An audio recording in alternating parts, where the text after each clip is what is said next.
जय श्री कृष्ण, जय श्री राधे। तो भक्तों, अब हम कार्तिक महात्म्य के अध्याय 16 का अध्ययन करते हैं, श्रवण करते हैं।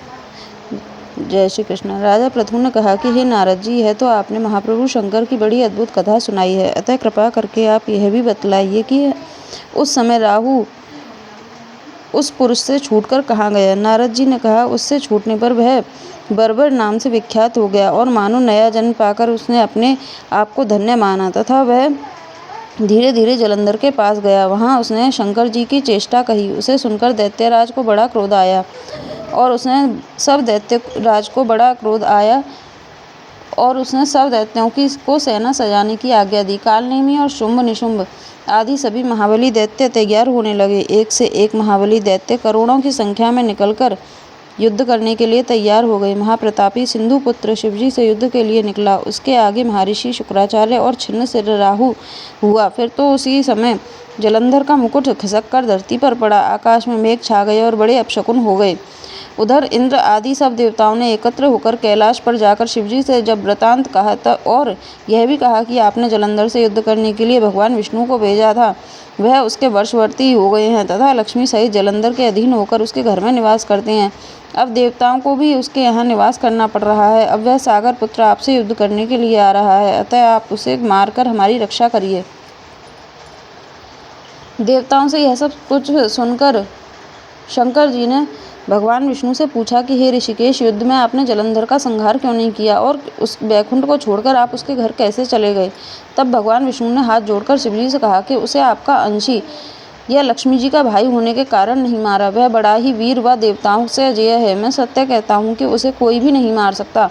इस पर लक्ष्मी ने मुग्ध होकर मैंने स्वयं उसके घर में रहने का वर दे दिया है, इसीलिए मैं उसके घर में रहता हूँ। हे सूर्यवर्य विष्णु, आप यह क्या कहते हैं? उस दैत्य जलंधर को मैं अवश्य मारूंगा, इसमें कुछ भी संदेह नहीं है। अब आप उस सब देवता जलंधर को मेरे द्वारा ही मरा जान अपने स्थान को जाइए। जब शंकर ने ऐसा कहा तो सब देवता संदेह रहित होकर अपने स्थान को चले गए और ठीक उसी समय पराक्रमी जलंधर अपनी विशाल सेना के साथ कैलाश पर्वत को घेर के सिंहनाद करने लगा।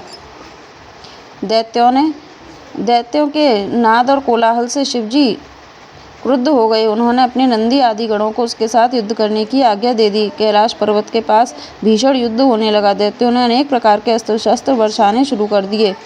भेरी, मृदंग, शंख और तीरों तथा हाथी घोड़ों व रथों के शब्द से धरती कांपने लगी। युद्ध में कटकर मरे हुए हाथी घोड़े पैदलों का पहाड़ सा लग गया, जिससे कि युद्ध भूमि और भी आगमय हो गई। दैत्यों के आचार्य श्री शुक्राचार्य अपनी मृत संजीवनी विद्या से सब दैत्यों को जिलाने लगे। यह देखकर शिवजी के गण व्याकुल हो गए और उनके पास जाकर सारा वृतांत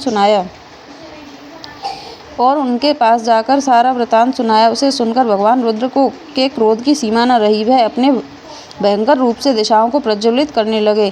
फिर तो उस समय उनके मुख से एक ही बड़ी भयंकर कन्या उत्पन्न हुई, जिसकी दोनों जंघाएं ताल के वृक्ष के समान थीं। वह युद्ध भूमि में जाकर सब असुरों का चर्वण करने लगी। युद्ध भूमि में इस तरह विचरते हुए वह शुक्राचार्य जी के पास पहुंची और शीघ्र ही उन्हें अपने उदर में गुप्त कर लिया। फिर स्वयं भी अंतर्ध्यान हो गई। शुक्र के गुप्त हो जाने से दैत्यों का मुख मलिन पड़ गया और वह युद्ध छोड़कर भागने लगे।